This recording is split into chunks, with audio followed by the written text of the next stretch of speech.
Айгілі Жихангез Сәрсенбай Қотырашев әлемді аралауда Атыраудан бастады. Ол кеше түске дейін қала жастарымен кездесіп, түс ауа жолға шықты.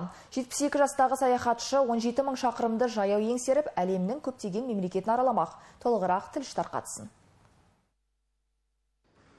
72 жастағы жезқазғандық Сәрсенбай Қотырашев 6 айда бүкіл ел аумағын аралап шықты. Ол 181 күннің ішінде 8 мың шақырым жолды жүріп өтті. Ұлытаудан басталған сапар Маңғыстаудан аяқталды. Бүгінгі кездесуде сол саяхат туралы әңгімелеп, жастармен ой бөлісті. Қазақ жерінде жаяу жүріп аралау деген ол әр адамға мотивация, менің ойымша. Жекелеген жастарға қазіргі қоғам үшін саяхаттау, қыдыру, әлемді аралау деген мәселелерді ашық көрінісін береді деп ойлаймын. Ұлытаулық саяхатшы биылда жолға шығуға бел буыпты, бірақ бұл жолы әлемді аралауға ниетті. Сапарны Атыраудан бастады. Астраханға жетіп, әрмен қарай Дағыстан, Грузия, Түркияда болмақ. Бұл жоспардың бірінші кезеңі. Екінші кезең келесі жылы жалғасын таппақ. Онда Франция, ақш, Қытай, Моңғолия арқылы туған жерге табан тірейді.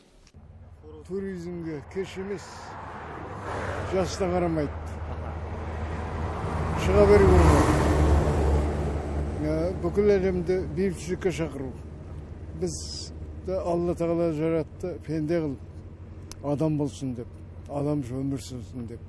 Біз адамбыз, бейбіт өмір сүруіміз керек. Жихангез өзімен бірге атақты арбасында ала шыққан, күніне 30-40 шақырым жаяу жүруді жоспарлап отыр. Саяхатшының Гиннестің рекордтар кітабына енсем бе деген ниеті бар. Өйткені әлі күнге дейін 70-тен асқан адамның жаяу әлемді шарлағаны жазылмапты. Нұржол Жақсылық, Нұрлыбек Бағыт, Алихан Таңатов, жаңалық қызметі.